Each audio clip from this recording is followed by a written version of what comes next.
খোকসা উপজেলা, সেই উপজেলা নির্বাচনে আমি একজন প্রার্থী হিসাবে আমি খোকসা রহমানের জানাতে চাই। পাশাপাশি জামালউদ্দিন আহমেদ, সাবেক খোকসা উপজেলা ছাত্র দলের যুগ্ম আহ্বায়ক এবং উপজেলা ছাত্র দলের ভারপ্রাপ্ত সভাপতি এবং উপজেলা বিএনপির সম্মানিত সদস্য। আমার রাজনীতির জীবনে আমি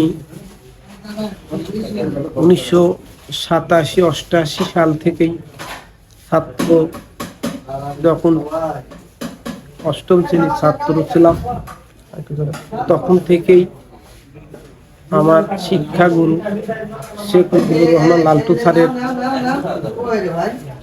অনুপ্রেরণায় বাংলাদেশ জাতীয়তাবাদী ছাত্র দলের প্রবেশ করেছিলাম, যাদের হাত ধরে আমি ছাত্র রাজনীতি এসেছি। আমাদের অভিভাবক বড় ভাই, আমাদের রেজাউল করিম রঞ্জু ভাই, আবুল কাশেম ভাই, মনোহর ভাই, বকুল ভাই, আর একজন না বললেই নয়, বর্তমানে সাংবাদিকতা করেন আমাদের প্রিয় বড় ভাই, আমাদের লিটন মুন্সি ভাই। আমার রাজনীতির দর্শন আমাদের প্রিয় নেতা, মুসলিম জননেতা, বীর মুক্তিযোদ্ধা সৈয়দ মেহেদী আহমেদ রুমি, তাকে ভালোবেসেই অদ্যাবধি পর্যন্ত আমি রাজনীতির কার্যকলাপ চালিয়ে যাচ্ছি। বিগত 17 বছর এই আওয়ামী লীগ শাসন আমলে অনেকগুলো কেস হয়েছে। সে কেসের মধ্যে আমি অনেকগুলো কেসের আসামি হয়েছি।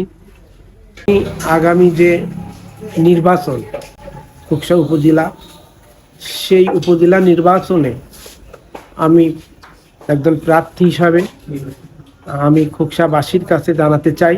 পাশাপাশি আমি একজন সাধারণ ঘরের ছেলে, সাধারণ মানুষ যে বঞ্চিত খোকসাবাসী, খোকসা উপজেলায় সেই সাধারণ মানুষের পাশে দাঁড়াতে চাই।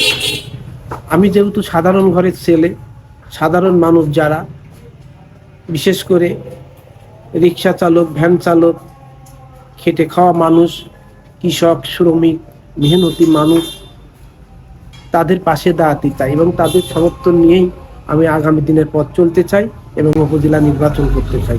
সেই হিসাবে তাদের ভালোবাসা, তাদের দোয়া নিয়েই আমি সামনের দিকে আগাতে চাই এবং উপজেলা নির্বাচন করতে চাই। বিশেষ করে মেহনতি মানুষ, আমাদের মতন যারা দরিদ্র ঘরের পরিবার, তারাই আমাকে ভোট দিবে। এত যে মনোনয়নটা আমি পাবো। আর যেহেতু আমার বর্তমানে কোনো পদ পদবি নেই, কারণ দলীয় গ্রুপিংয়ের কারণে আমি পদ থেকে বঞ্চিত হয়েছি, আমাকে রাখা হয়নি, সেক্ষেত্রে আমি নির্বাচন করব। দল যদি আমাকে নমিনেশন দেয় ওয়েলকাম, আর যদি না দাও, জনগণের সমর্থন যদি সাধারণ মানুষ যদি আমাকে চায়, সেক্ষেত্রে আমি নির্বাচন করব।